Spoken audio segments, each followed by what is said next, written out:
नमस्कार, AB news में आप सभी का स्वागत है। दीपावली के अवसर पर शिवसेना पदाधिकारी सीपी मिश्रा ने अपने क्या मनोगत व्यक्त किए, आइए जानने के लिए हम आपको लेकर चलते हैं सीधे कार्यक्रम की तरफ।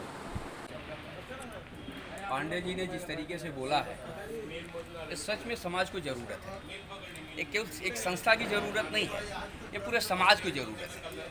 हमारे समाज में ऐसे लोग हैं जिनको ज़रूरत है, छोटा सा ज़रूरत है, लेकिन तो छोटे से ज़रूरत के लिए किसी भी व्यक्ति को एक साथ में अगर कहा जाए तो उसके पास में उतना व्यवस्थाएं नहीं है, क्योंकि हम सभी लोग काम धाम करने वाले लोग और जो हमसे जुड़े हुए हैं, जिस समाज में हम लोग हैं, अपने मध्यम वर्ग के लोगों में, तो सब अपने जो कमाता है वो खर्चा में और इसे भी चल हो जाता है। लेकिन अगर उसको कोई आफत विपत आ गई, ऐसा कुछ दुर्घटना और ऐसे भी हो गया, उस समय उसके पास पैसा नहीं रहता है।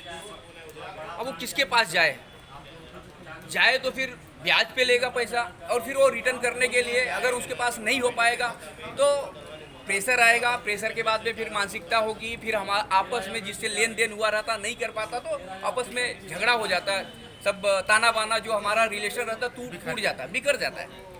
अगर हम लोग निस्वार्थ भाव से, अगर किसी को आवश्यकता है, समाज में बहुत सारे ऐसे लोग हैं जो अपने आप से 200-500 रुपया, अगर एक 10,000, 5,000, 2,000 व्यक्ति, एक सामूहिक बात मैं कर रहा हूँ कि 500 जैसे हम लोग जुड़े हुए हैं, 500 लोग अगर 500 रुपया के हिसाब से, 200 रुपया के हिसाब से अगर पैसा डाल देते हैं किसी भी चीज़ के लिए, तो एक व्यक्ति का 1,00,000-2 लाख रुपया तुरंत आ जाता है और उसको एक बड़ा सहयोग हो जाता है।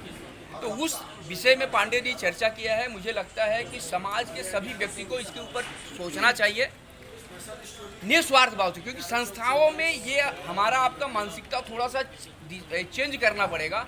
चेंज ये करना पड़ेगा कि हम समाज को संस्था के माध्यम से क्या दे सकते हैं।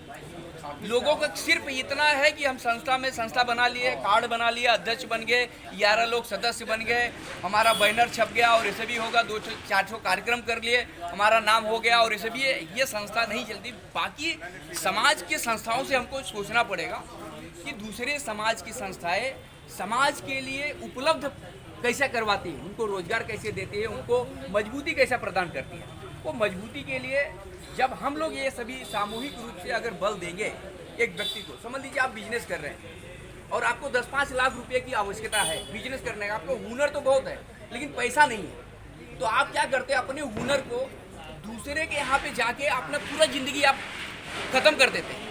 पूरे महाराष्ट्र में ही नहीं, मुंबई या इंडिया की बात मैं करता हूँ, जहाँ पे बड़े बड़े कंपनी के बड़े बड़े वादे से लेके नीचे लेवल तक काम करने वाले, उसको कंपनी को बढ़ाने वाले अपने लोग हैं। मेहनत हम लोग करते हैं लेकिन लाभ कौन लेता है?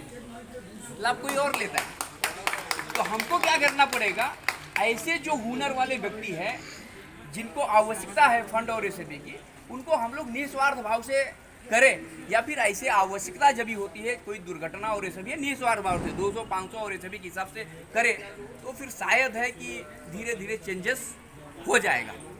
एक बार शुरुआत तो करना चाहिए। और पांडे जी ने आज बातें रखा है, ये हम समाज के बहुत सारे लोग जुड़े हुए हैं, जो युवा वर्ग हैं, तो ये लोग मैसेज लोगों तक पहुंचाएं और इसके लिए हम लोग एक मीटिंग रखेंगे। ये तो हमारा संक्षिप्त एक चर्चा, जैसे पांडे जी ने कह दिया कि चर्चाएं है, और इसके ऊपर आप सभी के अपने अपने विचार, क्योंकि उसको सिक्योरिटी भी होनी चाहिए। आप समझे कि नहीं? अभी समझो बिजनेस व्यवसाय के लिए किसको पैसा देते हैं तो किस तरीके से आप लोग सिक्योर कर पाते हैं, कैसा बिजनेस को डेवलप कर पाते हैं। जैसे अभी महाराष्ट्र में एक सैटरडे क्लब चालू है। सैटरडे क्लब क्या करता है कि 1,000 रुपया लेता है एक दिन का, आपको एक मीटिंग बुलाएगा, लेकिन वो बिजनेसमैन B2B करता है, बिजनेस टू बिजनेस, मतलब आप बिजनेसमैन है तो हम बिजनेसमैन है, ऐसा एक गैदरिंग करता है, मिलाता है एक दूसरे को, और वहाँ से कमिटमेंट करता है कि आज के बाद में जो आप बिजनेस करेंगे वो ये सैटरडे क्लब के माध्यम से करेंगे। तो हमारा जो बिजनेस है वो बढ़ जाता है। तो हम लोग इसके ऊपर भी, रोजगार के ऊपर भी हम सोच सकते हैं, और अपने लोगों को सहयोग के लिए भी हम लोग सोच सकते हैं। तो सहयोग सामाजिक संस्था समाज के सहयोग के लिए, रोजगार के लिए एक कोशिश करेगी, एक पहल करेगी, ये हमारा संकल्प है और आज से हम शुरुआत करेंगे।